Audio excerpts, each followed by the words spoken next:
My rival skipped town overnight, leaving me his 5-year-old supervillain of a daughter. The kid sat down with a laptop and started pounding out code, hacking my estate's entire security system in under 3 minutes. On a whim, I posted a picture to my Instagram story. Instant dad. Picked up a stray. The supervillain vibes and genius IQ are all me, though. The result? My Ice Queen ex. The one who kicked me to the curb 3 years ago for having no ambition. Blew up my phone with 99 frantic texts before smashing her way through my front gate in the middle of the night. Leo Vance. You had a kid with someone else. 01. My name is Leo Vance. In a past life, I was a cog in a machine, a Silicon Valley programmer who coded his way into a fatal heart attack. When I opened my eyes again, I'd been reborn into the body of a trust fund baby with the same name from some cheesy billionaire romance novel. The original Leo with a lovesick puppy, utterly obsessed with the cold, calculating CEO, Victoria Sterling. He didn't just simp for her. He handed over company shares and was ultimately humiliated when she dumped him at their engagement party for being a directionless parasite, making him the laughingstock of New York's elite. The day I took over, I stomped that lovesick puppy into the ground. To hell with love.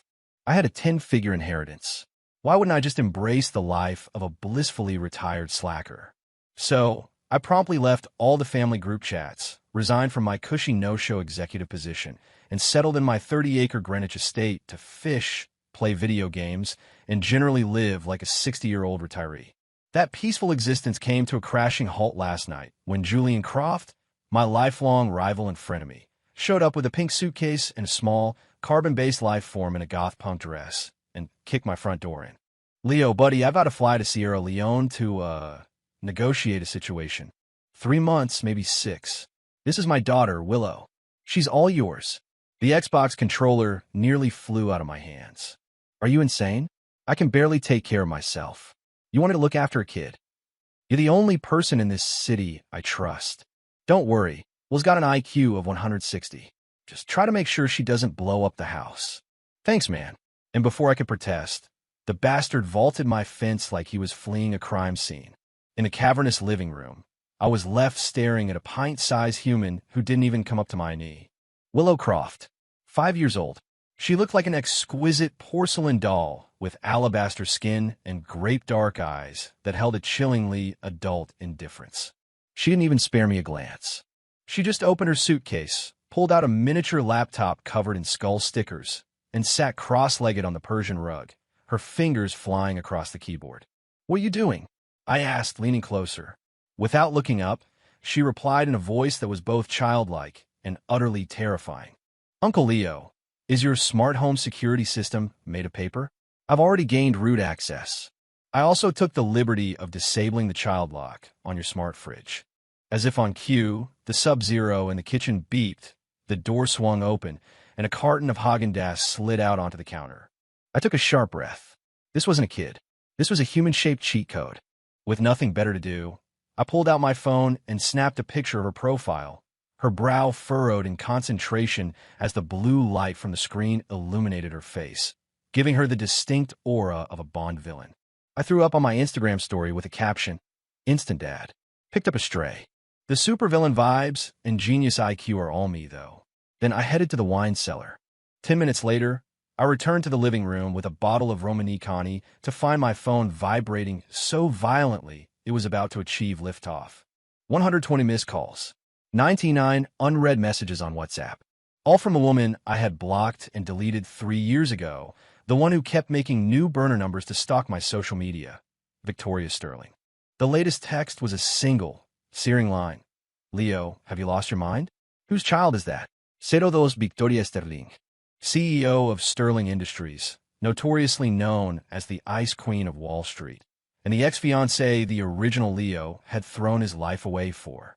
3 years ago, at their engagement party, she had looked down her nose at him and said, "Leo, what do you do besides collect dividends from your family trust? The man I want is a wolf who can conquer boardrooms, not a spoiled house cat who just wants to nap in the sun." Having just arrived in this body, I stood up from my seat in the audience and clapped. "Well said. In that case, the wedding's off. Hope you find your wolf, Victoria. Party's over, everyone." I cut off all contact with her after that day. I heard she'd become even more ruthless in the business world, a corporate shark everyone feared. But I never imagined that after 3 years of silence, a single Instagram story would be enough to make her completely lose it. I snorted, about to block her new number, when the smart security system blared to life. Warning: the main gate is under forcible attack. I walked over to the monitor.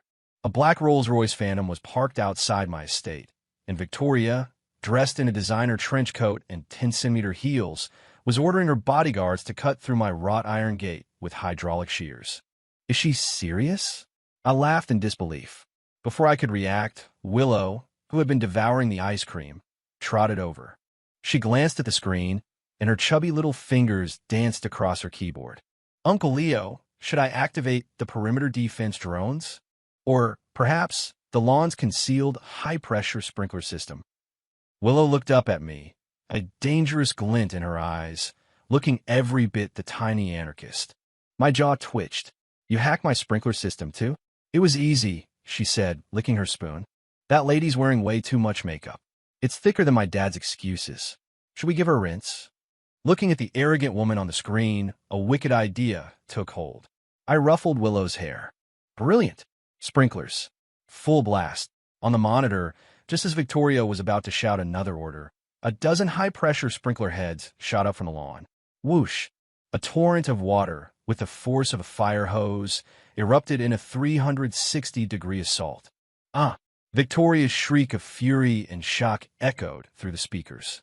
In seconds, her six-figure trench coat was soaked, her perfect chignon was ruined, and she looked like a drowned rat. Her bodyguards were knocked off their feet, flailing pathetically. Leo Vance, get out here right now. Victoria wiped water from her face and screamed at the camera, her usual icy composure shattered. I hit the intercom button. Miss Sterling, it's late. I figured you needed to cool off.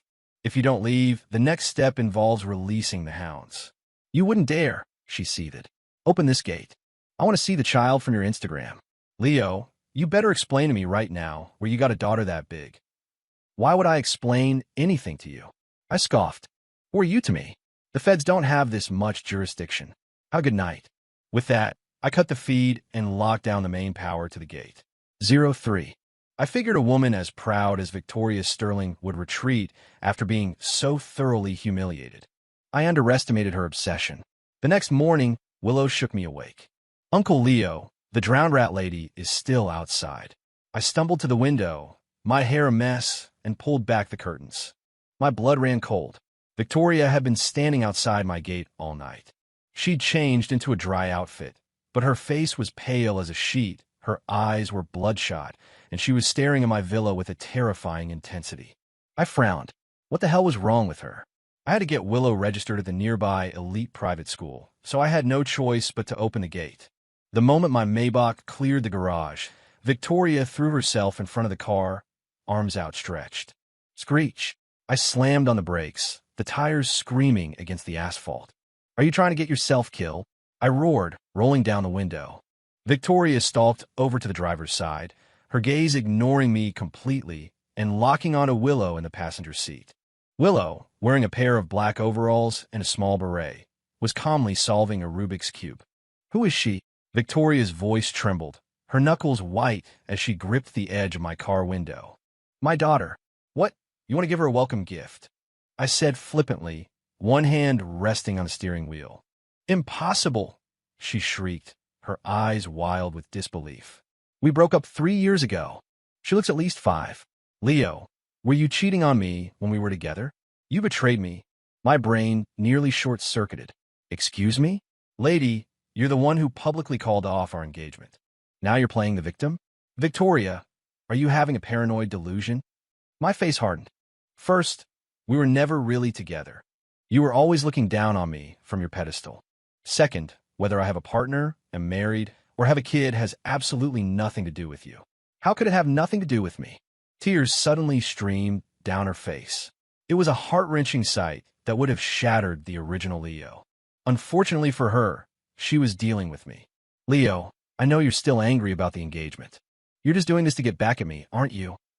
She took a deep breath, her tone softening with a hint of condescension. You hired a child to put on this little show just to get my attention. Well, it worked. I admit, I haven't been able to forget you these past 3 years. If you send this child of unknown origin away, I might consider giving you another chance to pursue me. Ugh. A theatrical gagging sound came from the passenger seat. Willow tugged on my sleeve, then shot me a mischievous wink. Before I could figure out what she was up to, she turned to Victoria, her inner actress taking over. Daddy, can we go now? I think this lady's brain is broken. It might be contagious. I looked at her big, blinking eyes and instantly understood. This kid was a keeper. Suppressing a laugh, I patted her head. You got it, sweetie. What did you call me? The casual lady, and the implication of her age hit Victoria right where it hurt. Her face cycled through shades of red and white. I slammed my foot on the gas. The Maybach roared to life, leaving Victoria Sterling standing in a cloud of exhaust. In the rearview mirror, I saw the famously composed Ice Queen of Wall Street scream in frustration and hurl her Hermes bag to the ground. Damn, that felt good. 04. After dealing with the psycho, I took Willow to the prestigious Starling International Academy. Since she was a mid-year transfer, she had to go through a brief interview and assessment. We were greeted by a young teacher named Autumn Reed. Autumn had the kind of gentle, classic beauty you'd see on a college sweetheart, dressed in a simple linen dress that complemented her warm smile and 2 faint dimples. Then I saw her casually bend a dented steel bento box back into perfect shape with her bare hands, and I had to pause. Sorry about that, Mr. Vance. Confiscated from a student, it was a little bent, she said nonchalantly, then turned her kind eyes to Willow. You must be Willow Croft. Come, let's see what you know.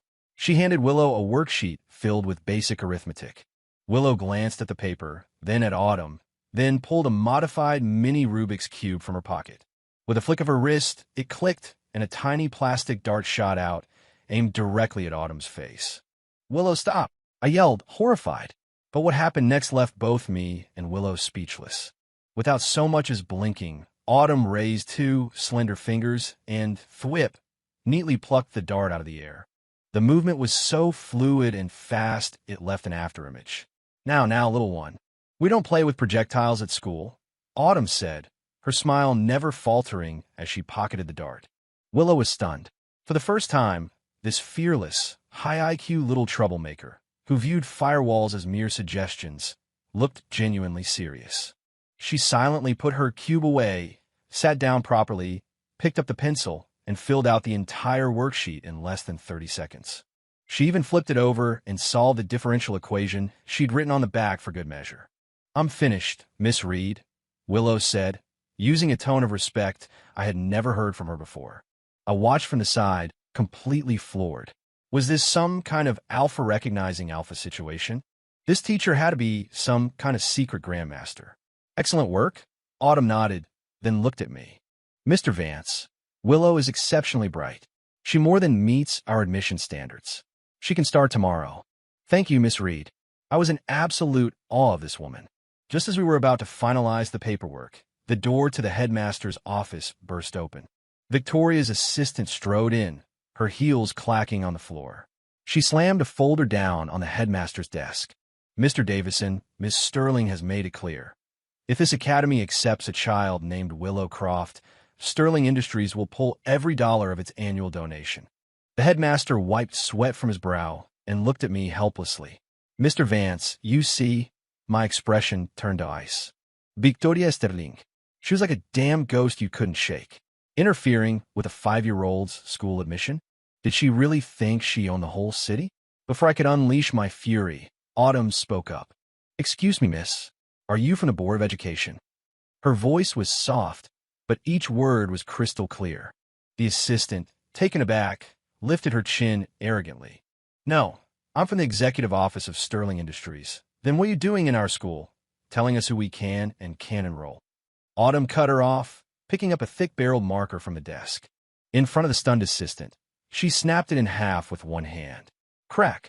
Ink splattered, making the assistant jump back. Starling Academy enrolls students, not corporate interests. The door is over there. Please see yourself out, Autumn said, smiling sweetly as she pointed. I was mentally giving her a standing ovation. So cool. That contrast was everything. The assistant, trembling with rage, pointed a finger at me. Don't get cocky, Leo Vance. Miss Sterling is already running a full background check on this brat. You think you can fool her with some random kid? She said she will never let you get away with this. I frowned. Fool her? What was I trying to fool her about? A bad feeling told me that Victoria's paranoid mind had already cooked up some insane, dramatic backstory. 05. That night, I got confirmation of just how insane Victoria's dramatic backstory was. I was in my study with Willow, hacking a foreign government firewall as a little bedtime game when my phone rang. It was an unknown number. I answered, and a low male voice came through the line. Mr. Vance, this is Mickey, a private investigator. Miss Sterling hired me for a 7-figure sum to look into Miss Willow Croft's background. I raised an eyebrow. This PI had some interesting professional ethics, calling me to report on his own investigation. And what did you find? I asked, leaning back in my chair. Mr. Vance, please don't be alarmed, Mickey said, his voice dropping to a conspiratorial whisper. I found that 5 years ago, Miss Sterling underwent a procedure abroad to have several of her eggs cryogenically frozen. There was a fire at the clinic, and some of the records were lost. Miss Sterling, she is now thoroughly convinced that you stole her eggs and hired a surrogate to have that child. Uff, the sip of tea I'd just taken sprayed all over my monitor. You gotta be kidding me. I shouted. Stole her eggs? Hired a surrogate? Did Victoria get dropped on her head as a child? She should be writing bad science fiction, not running a company. Mr. Vance, she's highly emotional right now. She's already acquired a hair sample from Miss Croft and is sending it for DNA analysis. If all goes as she expects, he trailed off. Expects my ass. I snapped, hanging up the phone. What kind of ridiculous soap opera plot was this? Willow was Julian's kid. How could she possibly be related to Victoria? Even with a DNA test, it would be impossible. Wait, a thought struck me, and a cold sweat broke out on my back. Julian Croft, that unreliable bastard. He was traveling internationally around 5 years ago, and he was always a wild card, walking a fine line between genius and maniac. Could be. I whipped my head around to look at Willow, who was now asleep, snoring softly with her head on her tablet. Her profile was almost unnaturally perfect. The pale skin, the aristocratic nose, and if I had to admit it, that air of cold, arrogant indifference she had was disturbingly similar to Victoria's. Oh, hell no. I buried my face in my hands. The world had gone completely mad. If Willow was actually Victoria's biological daughter, my instant dad situation was about to turn into a bitter custody battle. As my mind reeled, the estate security alarm shrieked again. Leo Vance. Victoria's voice, shrill and trembling, blasted through the intercom, laced with a deranged, hysterical edge. Get out here. The results are in. Why? Willow, she's my daughter. I closed my eyes and let out a long, weary sigh. Just end it all. I'm so tired. 06. I shuffled to the door in my robe and slippers, my face a mask of utter exhaustion. The early autumn wind was chilly. Victoria stood under a lone lamppost like a specter, clutching a lab report. The moment I opened the door, she shoved the report into my chest, tears streaming down her face. Leo, what do you have to say now? 99.9%. Willow is my biological daughter. Her voice was sharp enough to shatter glass, a cocktail of fury and manic joy. You monster. You stole my eggs and hired a surrogate all those years ago. You planned this, didn't you? You used this despicable scheme to tie me to you forever. I glanced down at the report. It bore the official seal of the most reputable genetics lab in the state.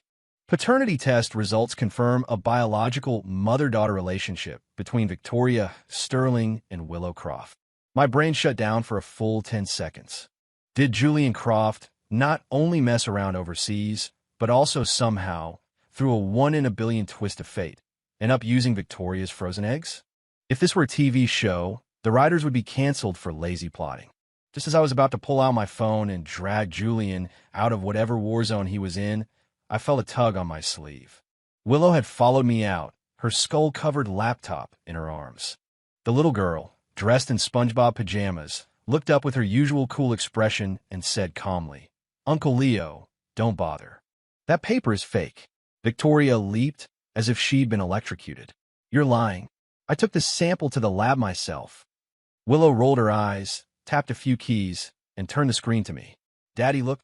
On the screen was the back-end interface of the genetics lab's internal system. I hacked their database earlier. The hair that old lady submitted was mine, but I tweaked the data on the generated PDF report. The original probability of parentage was 0%. I just added a 99.9 in front of it, she said with a yawn, her tone dripping with the boredom of a prankster who had already lost interest. I wanted to see how a narcissistic drama queen would react to a dose of false hope. Me, Victoria, for a full 30 seconds, the three of us stood in dead silence, broken only by the wind. I stared at Willow's innocent yet diabolical face and screamed internally, "Julian, what kind of monster did you create? Hacking a national-level genetics lab at 5 years old? If the FBI found out, I'd be making license plates for the rest of my life as her guardian." Victoria's face went from white to red, then to a sickly green. She was trembling violently. "No, impossible. You're lying to me. A little brat couldn't possibly know how to hack. Leo Vance, you taught her to tell this outrageous lie just to keep my daughter from me. Victoria, are you sick in the head?" I had completely lost my patience. I ripped the fake report in two and threw the pieces in her face. "Willow could write a firewall your entire tech division couldn't crack. You think you have the genes to produce a kid this smart? I'll say it one last time. Her last name is Croft, not Sterling and not Vance. Get off my property before I have you arrested for harassment." With that, I scooped Willow up, spun around, and slammed the villa door shut, killing the main power for good measure. From outside, Victoria's broken scream tore through the night. "Leo Vance, you just wait. I always get what I want. I'm taking you to court. I'm getting my daughter back. 07. As it turns out, you should never underestimate the lengths a deranged, obsessive CEO will go to. The next day, Twitter exploded. Sterling so midnight search for daughter, billionaire scandal. Ex-fiancé steals egg for surrogate child Leo Vance is over party 3 hashtags, trending at #1. Victoria hadn't just hired a bot farm. She'd given an exclusive interview to a major financial news network.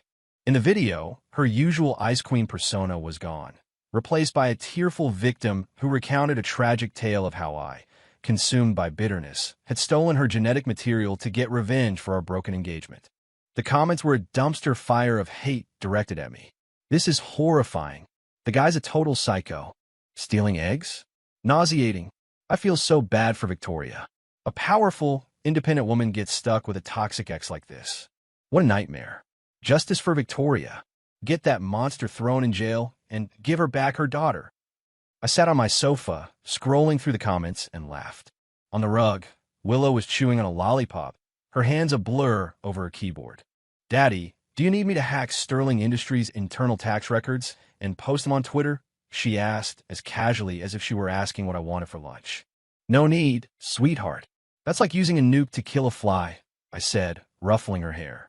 I may have been lying low for 3 years, but that was only because the fortune the original Leo left me was more than enough for several lifetimes. I never said that was all I had. Out of sheer boredom, I had quietly established a venture capital firm registered overseas called Vance Stellar Capital. By now, Stellar was big enough to crush Sterling Industries like a bug. I picked up a separate, encrypted phone and dialed my #1 guy, a Wall Street shark named Shane. "Boss, you're finally back from the dead." Shane's voice was shaking with excitement. "Shane, I want Sterling Industries stock to hit rock bottom within 3 days," I said, my voice cold as I stared out at the sunlit lawn. "And find out what major deals they have in the pipeline. I want you to kill every single one. She loves using capital as a weapon, but show her what it feels like to be on the receiving end." "You got it, boss. I've been waiting for this call. It's done."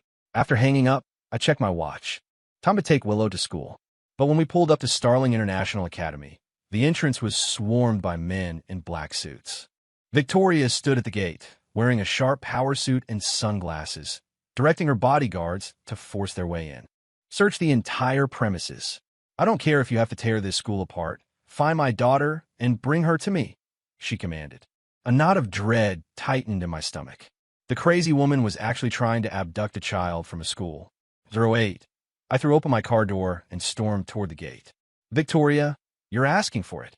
I shoved 2 bodyguards aside, ready to go ballistic. But then I stopped dead in my tracks. Standing just behind the locked iron gate was one person. Autumn Reed. She was wearing a light blue knit sweater and a white pleated skirt, her long hair casually tied up with a simple wooden pin. She looked so delicate a strong breeze could knock her over. But at her feet, 5 of Victoria's bodyguards were writhing on the ground, groaning in pain. I'll say it again. It's the children's morning reading time. Autumn's voice was as gentle as a spring breeze, yet carried an undertone of warning. Your shouting is frightening them. Victoria stared at her downed men, her face livid. Who the hell do you think you are? I'm a CEO of Sterling Industries. Get this gate open now. The remaining 4 bodyguards exchanged nervous glances, then drew extendable batons and charged the gate. Sigh. Why won't people just listen? Autumn lamented. She took a step forward. Through the bars of the gate, her slender, pale hand seemed to gently tap one of the batons. Crack! The bodyguard, a man who had to be at least 220 pounds, was sent flying backward, baton and all. He landed in a heap at Victoria's feet and didn't move. Then, in a single, graceful motion, Autumn gripped the top of the iron fence, vaulted over the 7-foot barrier, and landed silently in the middle of the remaining 3 thugs. Fluid blocks, open palm strikes, and devastatingly efficient joint locks. It was over in less than 10 seconds. With a series of sickening snaps, the last of the bodyguards were on the ground, incapacitated. A dead silence fell over the scene. Autumn dusted off her hands and walked up to Victoria, her dimples reappearing as she smiled sweetly. Ma'am, Starling Academy is a reputable educational institution under the protection of the Reed family. If you have an issue with our security, you're welcome to file a complaint in court. But if you take one more step, I might accidentally break your legs. The Reed family? Victoria's face went white. The legendary Reed family? The one rumored to be an untouchable, old-money dynasty with deep ties to both the political and underworld elite? Standing a few yards away, I swallowed hard. She wasn't a kindergarten teacher. She was a T-Rex in a dress. I looked down at Willow, who was holding my hand. She was looking up at me, her eyes, for the first time, shining with pure hero worship. Daddy, I want to learn how to do that. It's way cooler than coding. I quickly walked over, placing Willow behind me. Miss Reed, I said, clearing my throat. That was impressive. When Autumn turned and saw me, the dangerous aura vanished instantly. She was once again the gentle, approachable teacher, a faint blush coloring her cheeks. Mr. Vance, good morning. I hope I didn't frighten Willow, she said, fidgeting with the hem of her sweater. I glanced at the bodyguard at her feet, who was currently foaming at the mouth with several broken ribs, and my eye twitched. Not at all. Willow thought you were very poised. Victoria watched the 3 of us, looking for all the world like a happy family, and the jealousy and rage finally broke her. Don't get so smug, Leo. You think cozying up to the Reeds will save you? She snarled, her eyes burning with a mad fury. My legal team has already filed a lawsuit against you for theft of genetic material. I'm going to destroy you. I shot her a cold look. Victoria, a piece of friendly advice. You might want to check your phone. 09. Victoria froze, then instinctively pulled her phone from her designer bag. The screen lit up with an incoming call from her executive assistant. Ms. Sterling, it's a disaster. The stock plunged the second the market opened. It hit the circuit breaker in 10 minutes. Vance Stellar Capital out of Wall Street initiated a massive short sell, and it triggered a panic. What? Victoria cried out. Stellar was supposed to be in talks with us for our Series C funding. Why would they short us? Before she could process it, another call came through. It was her CFO. Mom, the banks are freezing our credit lines. They're saying our risk assessment profile has changed, and they're refusing to issue our next loan. Our cash flow is about to dry up. Ms. Sterling, we lost the bid for the Southside Development Project. Some shell corporation from overseas outbid us by a mile. Ms. Sterling, the flood of bad news was like a series of explosions, leaving her staggering. If she hadn't been leaning against the Rolls-Royce, she would have collapsed. How is this possible? She whispered in disbelief. Sterling Industries was a multi-billion-dollar empire. How could it be facing total collapse in under an hour? She snapped her head up, her eyes locking on me. and for the first time, I saw fear in them. It was you. Leo, you did this, didn't you? I shrugged. You give me too much credit. I'm just a lazy trust fund baby, remember? I guess what goes around comes around. You're lying. Her voice was shrill. Who else would come after me like this? Leo, what have you been doing behind my back all these years? Your biggest flaw, Victoria, is your arrogance, I said, taking Willow's hand and walking toward her. I looked down at the woman who had once seemed so untouchable. You thought I loved you because I was a fool? You thought I disappeared for 3 years because I was a failure? The truth is, I just realized wasting my time on a heartless person like you wasn't worth it. I pulled a folded paper from my pocket, a copy of the real DNA report Willow had printed for me, and flicked it at her. Open your eyes and read. This is the real report. Probability of parentage, 0%. Conclusion, exclusion. Willow has no biological connection to you or me. That 99.9% report? My daughter thought you were annoying, so she hacked the system and changed it for fun. The edge of the paper cut a thin line on her cheek. She trembling picked it up. As her eyes scanned the results, she froze as if struck by lightning, her pupils contracting in shock. Changed it for fun. Victoria choked out, as if she'd heard the most absurd joke in the world. No, it can't be. You're still lying. You forged this to get rid of me. Not only is that report real, a cool, lazy voice drawled from behind us. A flashy, hot pink Aston Martin skidded to a stop. The door flew open, and a man in a floral shirt and a thick gold chain, tanned to a deep bronze, hopped out. He took off his sunglasses, flashing a brilliant white smile. Leo, my man. I wrapped things up early and came straight back. Julian Croft strode over, swept Willow into a huge hug, then turned to Victoria with a smirk. Miss Sterling, allow me to introduce my daughter, Willow Croft. As for her mother, Julian dragged out the words. Let's just say she's a woman who is kinder than you, richer than you, and would never publicly humiliate a man at his own engagement party. This whole claiming my long-lost daughter act is really pathetic, don't you think? 10. Victoria stared daggers at Julian. Julian Croft? Who the hell are you to be part of his little act? She screamed, her beautiful face twisted with humiliation. Do you really think finding some random guy to play this brat's father will make me back off?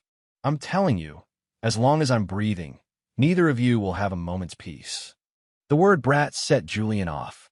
He might be a goofball, but he was fiercely protective. The smile vanished from his face. He took a step forward, his 6'2" frame casting a menacing shadow over her. Ms. Sterling, has being a corporate tyrant rotted your brain? Keep calling my daughter names, and I swear I'll rip your tongue out. He scoffed, then pulled a small, official-looking booklet from his pocket and threw it at her. Read it and weep. That's my daughter's birth certificate and a notarized copy of our paternity test. Her mother's name is right there in black and white. Dr. Aristhorn. She's one of the top cryptographers at the NSA.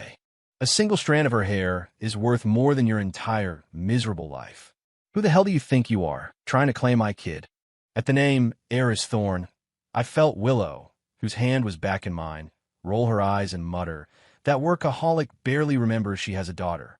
Victoria looked at the birth certificate, and all the strength seemed to drain out of her.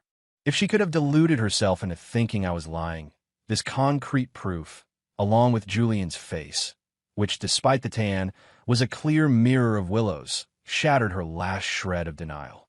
No, this can't be real, she whispered, clutching her head, her pride crushed into dust. Just then, the sound of sirens grew louder. 3 police cruisers screeched to a halt in front of the school. Several uniformed officers got out and walked directly toward Victoria. Victoria Sterling, the lead officer said, flashing a badge. We're with the SEC's White-Collar Crime Division. We've received a detailed, anonymous tip, complete with extensive digital evidence, implicating Sterling Industries in massive tax evasion, securities fraud, and multiple counts of illegal anti-competitive practices. Please come with us. Anonymous tip. Victoria shrieked, her head snapping up to glare at me. It was you, wasn't it? You're not just bankrupting my company. You're trying to send me to prison. I held up my hands in mock innocence. Now, Miss Sterling, you got me all wrong. I'm a law-abiding citizen. Hacking is way above my pay grade. I glanced down at Willow. The little girl was dutifully tucking her skull-covered laptop in her backpack, wiping her hands with an air of mission accomplished before giving me a beatific smile. Some people just dig their own graves, lady, Willow added in her sweet, childish voice, delivering the final blow. An officer snapped a pair of handcuffs on Victoria's wrists. As they led her to the car, she suddenly twisted around, her wild eyes fixed on me and Autumn standing side by side, and let out a chilling, hysterical laugh. Leo Vance, you think you've won? I'll get you for this. I'll haunt you from my grave. The car door slammed shut, cutting off her curse. I rubbed my ears and let out a deep breath. Finally, the psychodrama queen was officially off the air. 11. After the circus left town, a welcome quiet settled over the school entrance. Autumn gently patted Willow's head, then turned to me with a smile. Mr. Vance, I'll take Willow from here. Don't you worry. Thank you, Miss Reed, for everything. I looked into her eyes, which seemed to hold all the warmth in the world, and my heart did a little flip. Who knew such a gentle soul was hiding the spirit of a warrior? As Autumn led Willow into the school, Julian threw his arms around my neck like an octopus. Now, I missed you, man. You have no idea what I've been through, fighting with warlords over mineral rights. It was hell. I pried his arm off me. Get off. I thought you said 3 months. What are you doing back after one? Julian looked sheepish. Well, Willow's mom had a rare moment of mercy and unfroze my bank accounts. I couldn't take another day of being hunted, so I bailed. I rolled my eyes, uninterested in his chaotic family drama. Fina, you have your daughter back. Now get your stuff out of my house. No way. Julian latched onto my leg. Leo, my condo association cut off my water and power for unpaid dues. Besides, Willow called you daddy. You can't just throw your adorable goddaughter out on the street, can you? You're a Croft. How can you not afford your condo fees? I asked, shocked. He sighed, looking wistfully at the sky. My old man tried to force me into an arranged marriage, so I walked out with nothing but the clothes on my back. I'm a penniless man, Leo. You'll have to take me in. I looked at his punchable face and let out a cold laugh. Penniless? Julian, did you not hear who just tanked Sterling Industries? He blinked. Vance Stellar Capital. So, there's some notorious Shark Tank on Wall Street. Super mysterious. Wait a minute.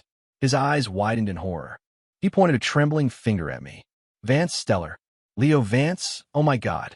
Don't tell me that bloodthirsty VC firm is run by you. The king of slackers?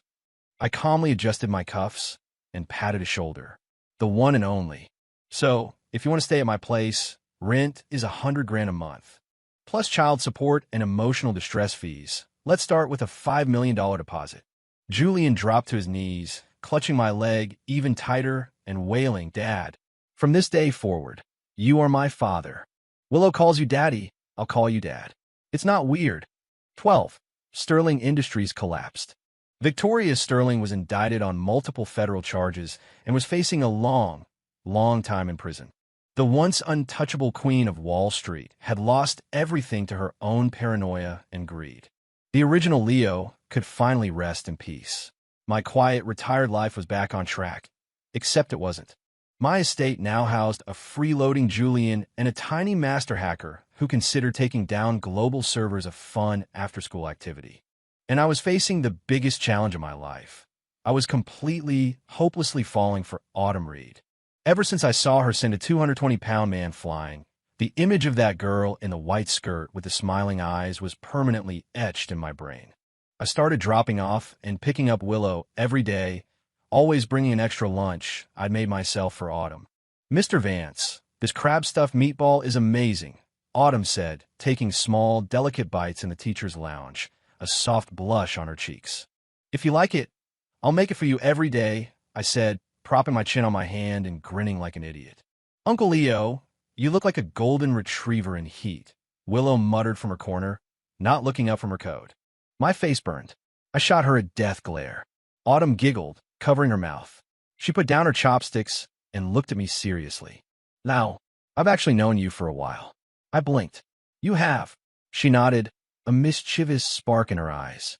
3 years ago, at the Sterling engagement party, I was there representing my family.